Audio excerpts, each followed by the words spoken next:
Good morning, it's Harvey Jackson.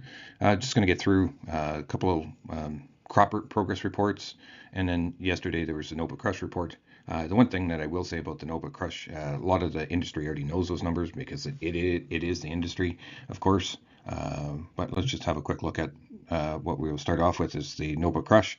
You can see here 7% harvested, a little bit below the trade guess on the corn, 5% harvested rate on the on track for soybeans.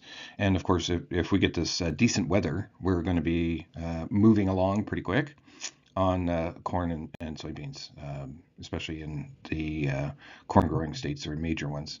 Here, the NOPA crush just took this from X, Karen Braun, 189.8 million bushels of soybeans, above the trade guesses at 182. So you can see that that's right here.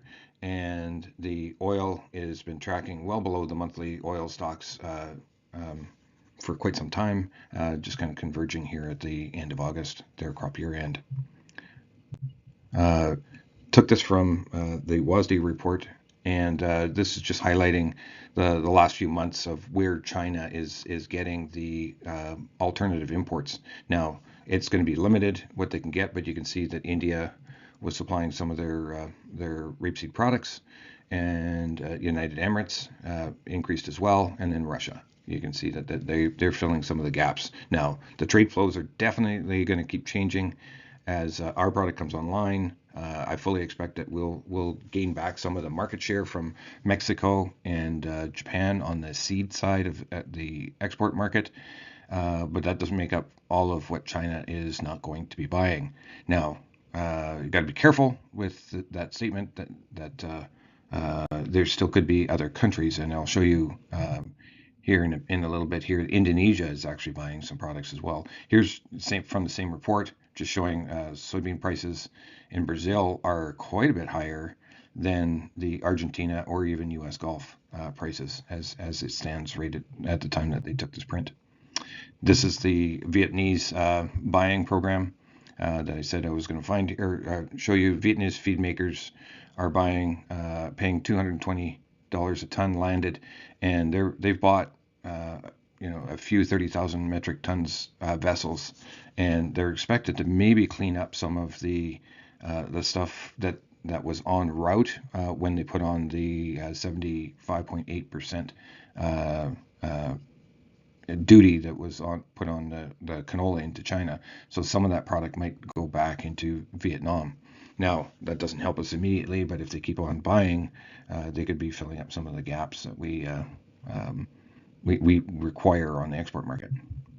This is the other article that a client had shared. He had found this, and it was just interesting that there is, so many bankruptcies going on. There's like 35,000 grain farmers in the last 5 years going bankrupt. That the cost of the duties that they put on, self-imposed duties that they put on, are just hampering the farmer and thus decreasing the amount that they're planting. The amount of spring wheat planted in 2025 is expected to drop to 11.8 million hectares, which is quite a bit lower. But then they also talk about the manipulation that they do on their statistics to say what kind of yield they've got. The last line way down here is basically maybe I should mention machinery dealers are in trouble, the same as they are in North America. To put the industry back on its feet, the government needs to do three things. The first is to revise the export duties regime to save what's left of the industry liquidity. Second, temporary ceasefire with Ukraine. And the third would be lowering the central bank's key interest rates, so that they're sitting around 18 to 20%. And of course, that's just squeezing all farms into bankruptcy. Here, the clown show begins. Clown Carney. And just look at the debt that he's going to be imposing, even greater than the Trudeau government, and the Parliamentary Budget Office estimate as well.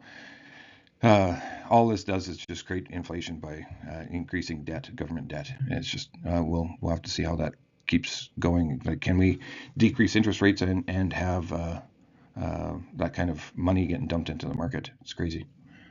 No farmer can actually go into that kind of debt like the government does.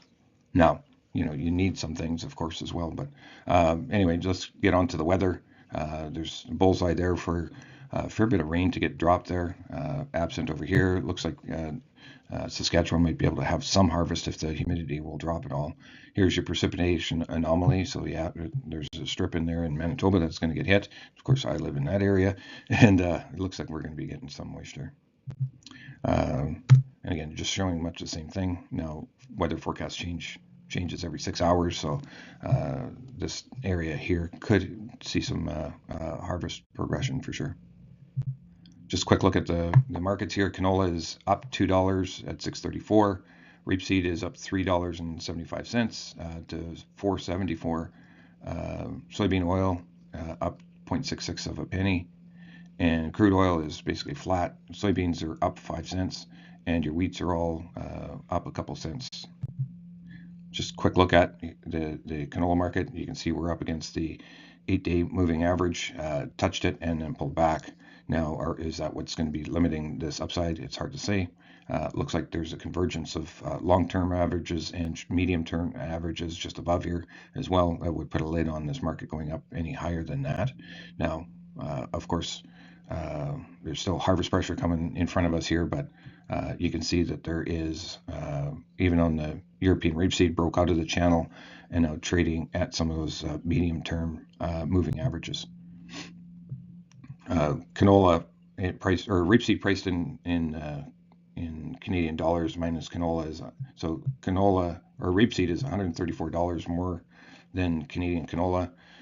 When we saw it trading in that 150 plus area, it definitely had a pull to the rest of the world based on the differential pricing from European rapeseed and canola. So canola is still quite cheap in the world stage. Soybean oil, nice little leg up here. Some of those short-term moving averages are supporting that market as well. It looks like we're trading above it. And same thing with the soybean. Still need to get up around that 1060 to be able to say that you've reversed this trend here yet. Crude palm oil is still supportive. Canadian dollar, nice little jump that we had here. And now, is that based on policy? It's hard to say, or the interest rate policy.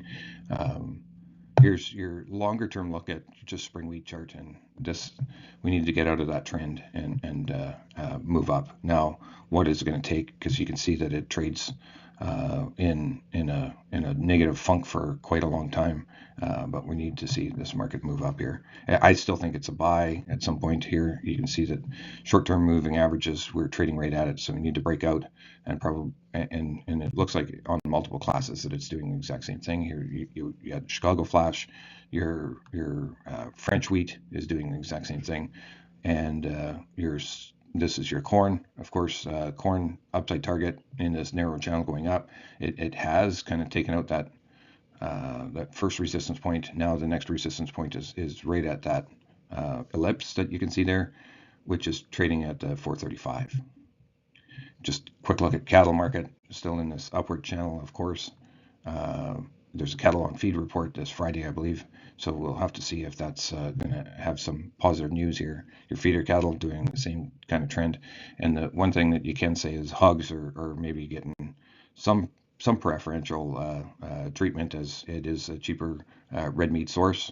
Now, is it going to be a replacement? I do not know. And that's all I have for you. StatsCan model-based crop report is going to come out on September 17th.